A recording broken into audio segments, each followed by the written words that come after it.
Hey, what's going on, everybody? Today we're going to be looking at this. This is a 13mm dynamic driver. I'll go over the full specs in just a second. Standard LetShuoer case, which I find a wonderfully crafted case, but it is a little on the small side. So let's go over the specs here. We have a sensitivity of 105 decibels at 20 to 20 kilohertz, 16 ohms.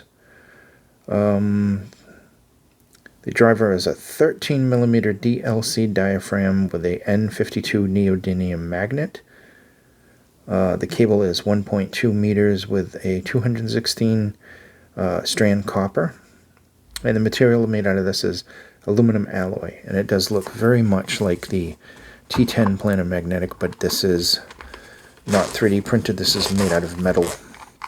I think that one would have been pretty cool if it had been made out of metal as well. You get these black tips, which I don't particularly like.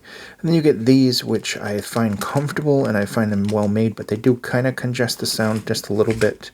But that's basically your choices with that. You get the other tuning nozzles, so you can tune these as well, which is a plus. And like I said, the cable is nice and it is balanced, 4.4 millimeter. So that's good. I do dig the shape.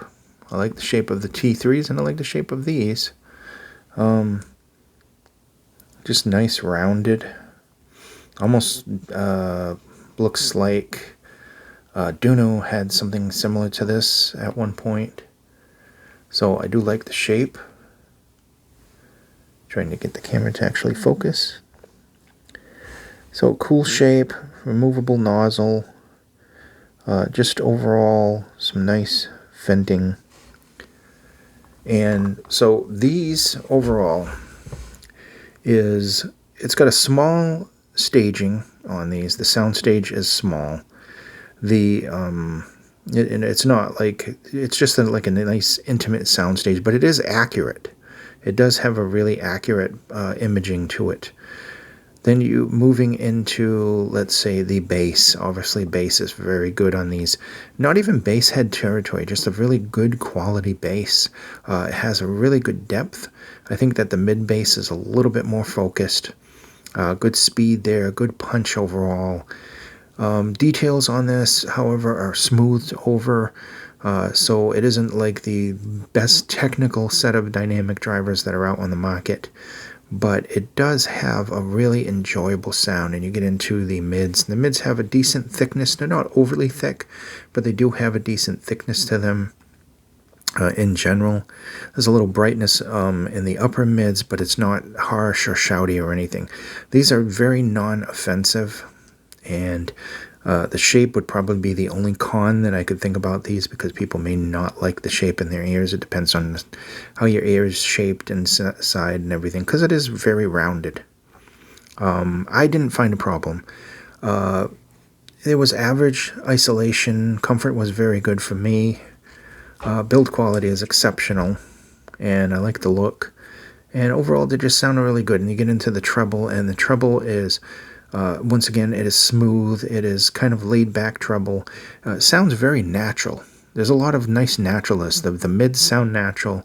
They also not overly forward. They're just kind of like right where they should be, just in front of the instruments.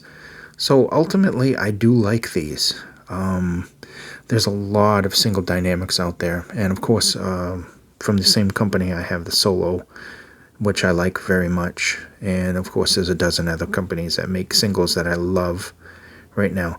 These I like. I would take these for a day. Every now and then I'm going to pop these in my ears and give them a listen, because I do like these. So this is another classic set. This set I am glad that I got, to be quite honest. I really do like these.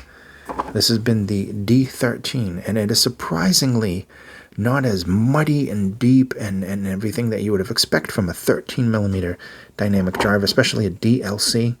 I think it just has overall some really good control, good depth, but it is both quality and quantity based at the same time, so that's a plus. These weren't so bad, to be honest. I know I just finished listening to the Tape Pro, but these really sounded decent in my opinion. Thank you so much for watching. Be safe, and I'll see you in the next video.